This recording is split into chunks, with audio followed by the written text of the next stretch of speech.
billah wa laysa 'aliman bi awamirihi wa nawahihi. Orang ini dia kenal Allah tapi dia tak kenal perintah-perintah Allah. Ni macam kita semualah. Tahu sikit-sikit hukum Allah, iaitu kenal Allah dan tidak berapa menguasai perintah dan larangannya. Mana dia tahu hukumnya haram halal, tapi kalau tanya berapa kadar zakat kena bayar, berapa ini, kita kadang tak tahu.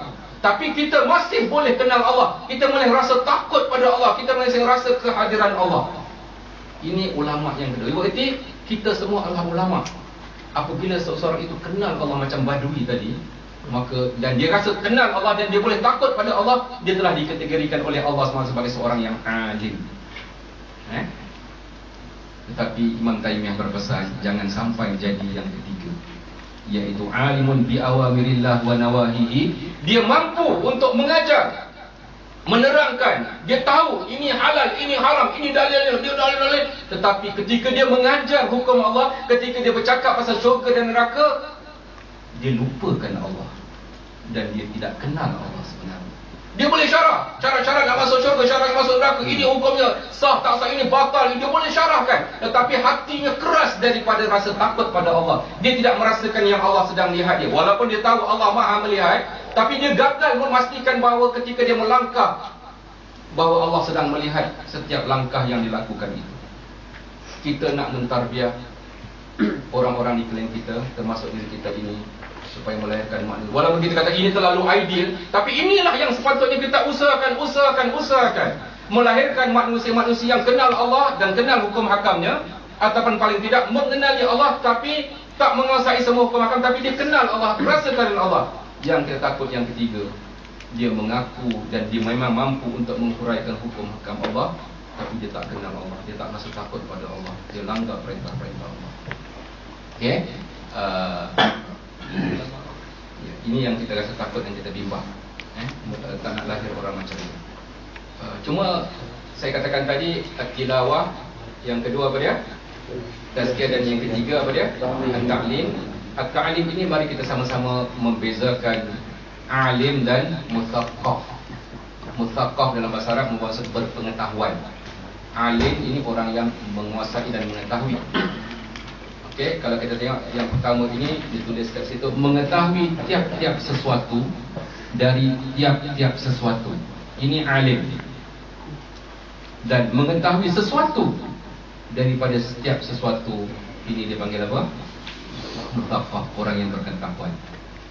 Kalau diizinkan saya untuk memberikan sedikit ni, yang dikatakan alim ini mengetahui tiap-tiap sesuatu daripada tiap-tiap sesuatu. Bismillah, ditutupkan. Alhamdulillah. Kalau ini sesuatu, dengan mengetahuinya kita tiap-tiap sesuatu dalam ini, tiap-tiap sesuatu sampai kita tahu semua ini dipanggil apa? Alim. Okey, dalam proses kita buat kuliah tafsir ini di C7, kita nak melahirkan orang yang apa? Mustaqab. Maksudnya apa? Ini sesuatu, mengetahui tiap sesuatu daripada sesuatu yang besar ini dipanggil alim. Okey, tetapi mengetahui sesuatu di bahagian ini, sesuatu di bahagian ini, sesuatu di sini, mengetahui sesuatu daripada tiap-tiap sesuatu, maka dia adalah orang yang mustaqab. Alim tadi anda tahu semua dalam petak ini, maka anda dikatakan alim dalam bidang itu. Dan kita nak melahirkan sahabat-sahabat kita, para pendakwah di sekeliling kita, anak-anak buah yang kita bawa dalam usra, dalam apa-apa aktiviti sekalipun, kita bawa benda itu, kita nak pastikan mereka ini mutaqaf dalam bidang ini, tahu satu ini, tetapi ada bidang dia yang dia kena kuasai. Kalau dia seorang pakar, dia kena pakar dalam bidang itu, tetapi waktu yang sama kita nak dia mengetahui sesuatu daripada ilmu pengurusan, ilmu perniagaan sikit, dia kena tahu ilmu, dia tahu supaya apa? Ya, hidup di dunia ini merangkaui semua jenis ilmu.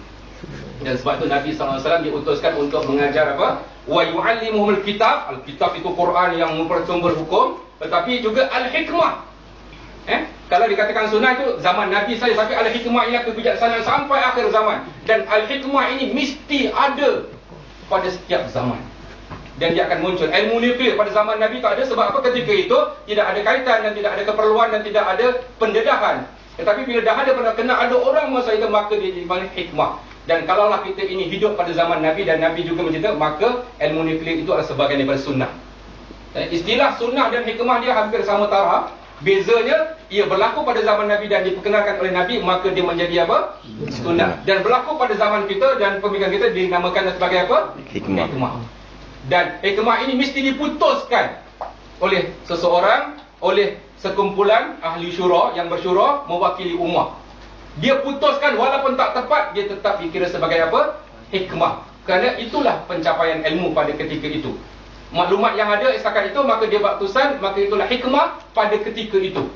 Katakan minggu depan dia dapat maklumat baru, maka dia buat keputusan baru, itulah hikmah pada masa minggu depan. Tahun depan dapat maklumat, dia ubah lagi, maka itulah hikmah pada akan datang. Dan jangan takut bahawa untuk memutuskan satu hikmah itu, ia mesti diputuskan oleh sekelompok yang mempunyai ilmu dan mempunyai otoriti. Ilmu dan apa? Otoriti. Maknanya ilmu itu satu hal. Tapi ada orang alim tapi dia tidak ada otoriti. Tapi kita nak ada ilmu menggabungkan kuasa memiliki ilmu dan kuasa membuat keputusan otoriti. Dan inilah melahirkan hikmah. Kalau seorang-seorang duduk saja, ya dia keluarkan hukum, tapi hukum itu belum pasti dapat disesuaikan dengan ketika dan zaman, maka dia tidak menjadi hikmah. Ya, dia jadi hukum tapi tidak hikmah. Kita nak orang yang alim itu, dia mampu mengeluarkan hukum, dan hukum itu bertepatan dengan suasana yang ada, menepati maqasid syariah, tujuan disyarakkan sesuatu, tujuan diperintahkan sesuatu, maka inilah yang dinamakan hikmah.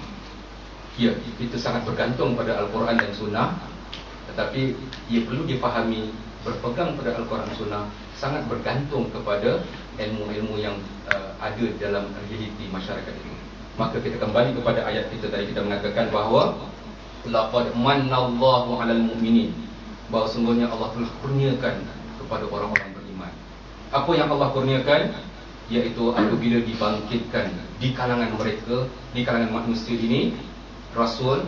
Yang apa Rasul itu buat? Iaitu yatlu alaihim ayati tilawah. Dan yang kedua, wa yuzakkihim, iaitu apa? Tazkiyah. Dan yang ketiga, wa yu'allimuhumul kitab, dan dia mengajar kitab dan hikmah. Dan sekadar itu sahaja himpunan ayat yang ingin kita bicarakan, dan kita buka kepada soal jawab.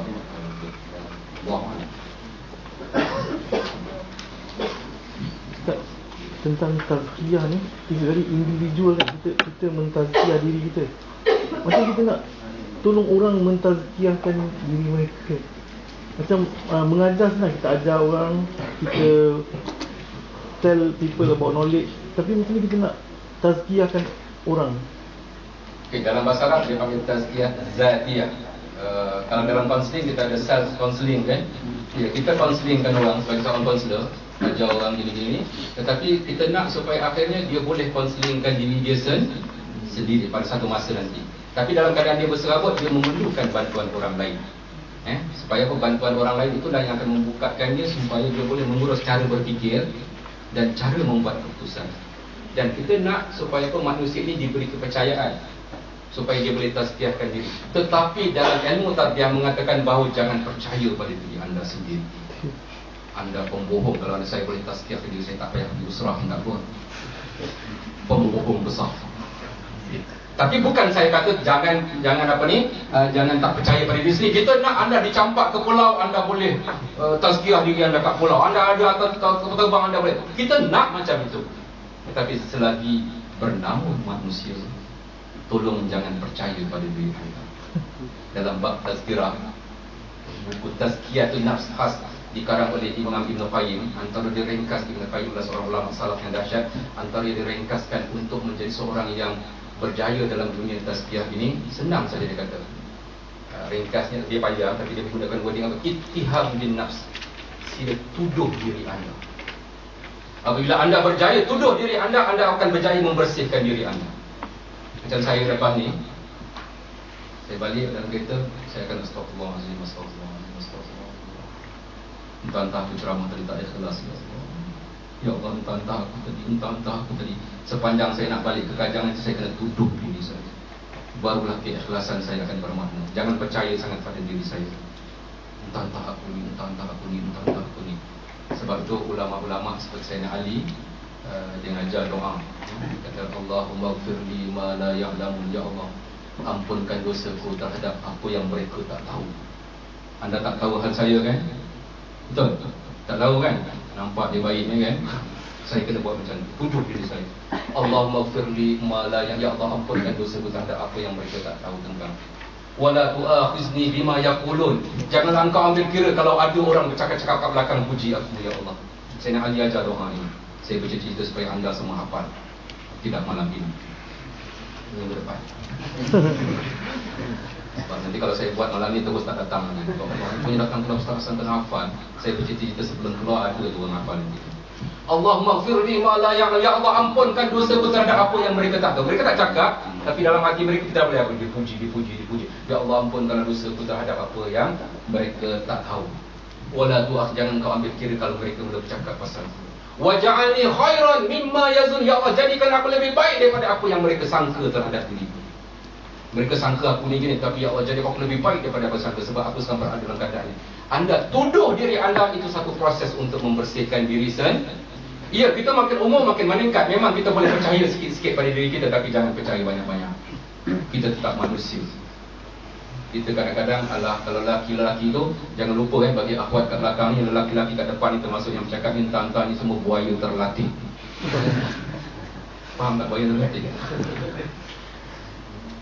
Kadang tengok bayi tu, entah tadi syok ke aku ke, entah tadi jatuh cinta ke, mulalah tu kan. Dia mengarut. Jadi maksud saya apa? Jangan percaya. Tetapi kita nak supaya semua orang menjadi orang yang mampu membersihkan diri sendiri. Self counselling yang saya katakan tadi. Tetapi kalau kaunselor, dia kena anggap bahawa dia tak mampu untuk di dalam kes-kes tertentu. Ya, dia kena cuba urus diri, tapi pada masa tertentu dia mengharapkan seseorang untuk dia berbual. Dengan perbualan itu sebenarnya melatih dia untuk, sebab tu kita kena jumpa orang kat masjid semayang. Sebab bila kita salam orang, sebab perbualan-perbualan itu klik pada kita. Nampak orang tu dia tengking anak dia, kita balik, ya Allah, aku ni menengking anak, tapi kata aku tu tak senonoh. Ya Allah, orang tu dia percaya, dia berbual dengan anak dia macam kawan dia je. Aku dengan anak aku selalu tengking. Aku tak buat macam tu. Kita belajar daripada orang lain. Jadi saya katakan, betul, kita kena cuma berlatih untuk menjadi orang yang mampu membersihkan diri sendiri.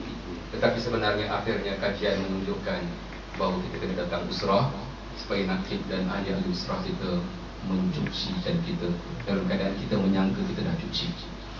Panjang sangat tu waktu. Allah.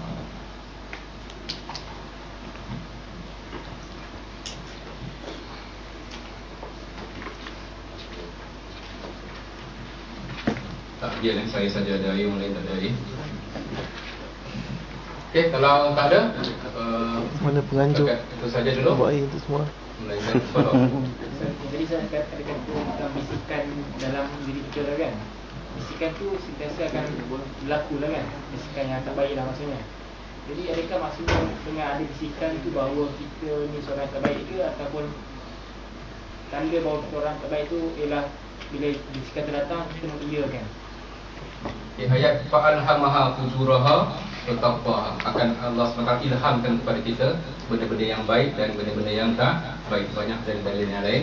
Cuma saya nak kata, manusia ni, kalau satu masa nanti saya akan buat dalam training-training saya kepada sama ada student di peringkat luar ataupun kalau sesuai, kalau saya tak buat dengan kuliah tafsir kita, tapi saya percaya melalui student test nanti kita akan buat beberapa teknik-teknik mengenal diri, menggabungkan apa yang saya tulis ajar dan juga apa yang konselor ajar.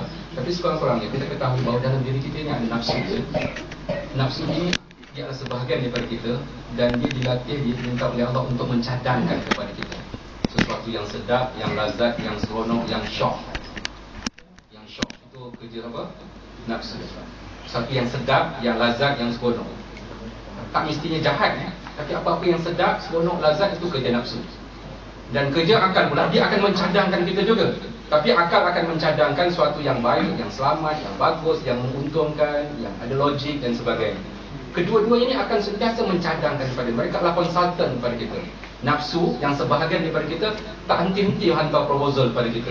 Buat ni, buat ni, buat ni. Kalau nampak orang perempuan tu, oh, dia cantik, kalau dia buka tudung ni macam dia mula membayang-bayangkan. Itu kerja siapa? Salah kan nafsu? Memang kerja dia. Memang kerja dia. Yang salahnya kenapa kau dengar nasihat nafsu? Kenapa kita ikut kata nafsu? Nafsu hanya yang memutuskan nanti siapa dia? Al-khalq, diri kita. Begitu juga akal akan mencadang-mencadang. Kenapa tak ikut? Oh sebab tak logik, sebab belum sampai masanya. Ya, itu adalah cara yang